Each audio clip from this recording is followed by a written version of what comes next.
Assalamualaikum warahmatullahi wabarakatuh. Okay, saya merupakan salah seorang daripada ahli kumpulan PISH ingin membuat review buku yang bertajuk Ablasa karya Hadi Fayad yang telah diterbitkan pada tahun 2019. Okay, baiklah. Secara keseluruhannya, pengarang buku cuba membawa para pembaca ke alam lain di mana alam tersebut telah dihuni oleh jin dan syaitan. Okay, di situ pengarang cuba untuk menunjukkan seolah-olah situasi perbicaraan jin dan syaitan yang berusaha untuk menghasut anak cucu Adam agar melanggar perintah Allah Subhanahu Wa Taala. Okay, hal ini dapat dibuktikan dengan kemasukan beberapa baris tulisan pengarang yang mana pengarang telah memberikan gambaran perbicaraan jin dan syaitan kepada anak cucu Adam. Okay, di mana gambaran perbicaraan jin dan syaitan kepada anak cucu Adam sebagai contohnya, aku kerahkan tenteraku untuk merosakkanmu dari dalam. Aku katakan kepada mereka jika pandangannya tetap digunakan untuk berfikir, maka rosakkan akan dia pandangan yang melalaikan, menaikkan syahwatnya dan menganggap baik semua perkara. Senjata semacam inilah paling dekat dan disenangi oleh nafsu.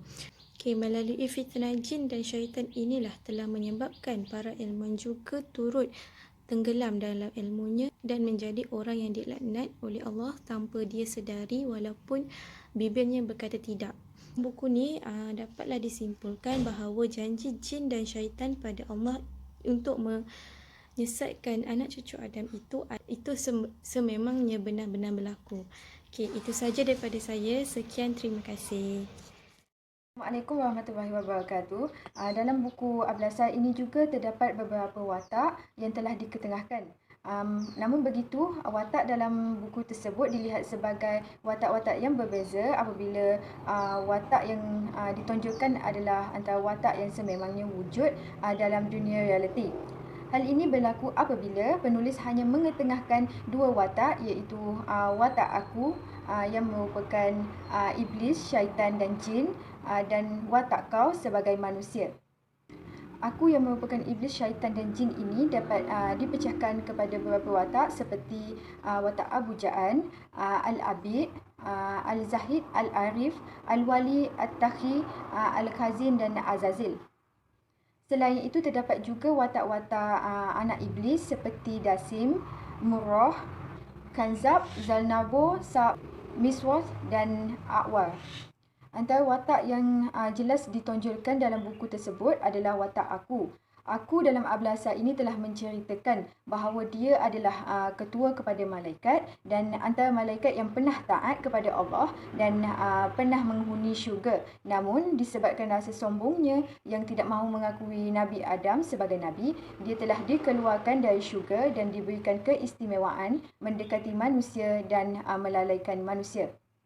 Watak aku ini diberitahu bahawa dia adalah merupakan nenek moyang kepada bangsa jin dan syaitan. Dia memberitahu bahawa sekiranya keturunan manusia itu bermula daripada Adam dan Hawa, dan iblis, syaitan dan jin pula berasal daripada Abu Ja'an. Abu Ja'an dan pasangannya ini telah melahirkan keturunannya yang ramai sehingga mereka mampu membentuk kerajaan yang hebat. Abu Ja'an juga telah bersumpah untuk melalaikan manusia dan menyesatkan seluruh umat manusia.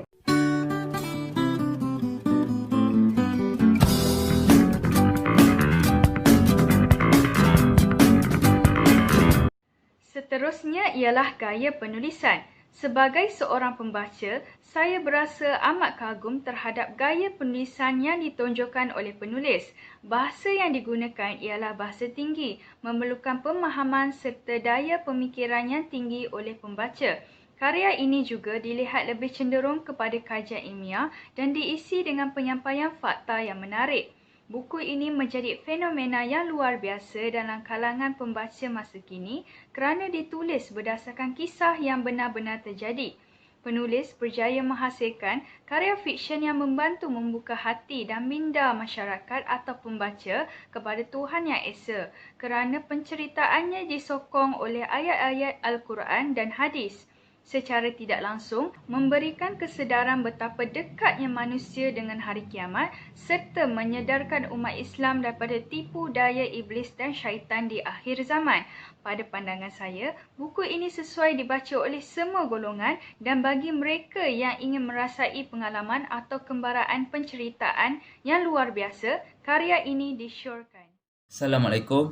Seterusnya saya nak sambung review yang telah dilakukan oleh ahli kumpulan saya iaitu mengenai novel Ablasa, hasil karya Hadi Fayad. Okey, hari ini saya nak sentuh mengenai plot.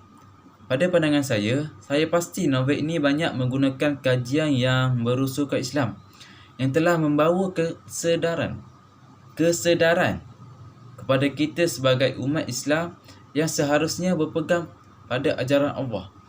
Iblis ialah musuh yang nyata bagi manusia, kerana ia pernah bersumpah di hadapan Allah Subhanahu Wa Taala, iaitu ia akan menyesatkan golongan manusia selepas mendapat kemukaan besar kerana angkuh dan enggan bersujud kepada Nabi Adam AS.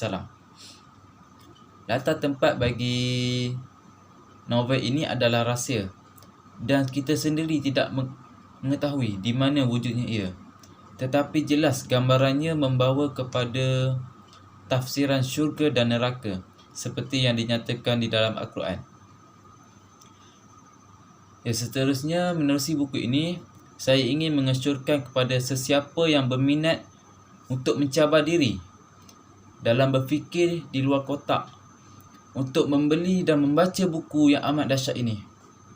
Buku ini juga sesuai dimiliki oleh semua golongan, dari kanak-kanak sehinggalah golongan dewasa.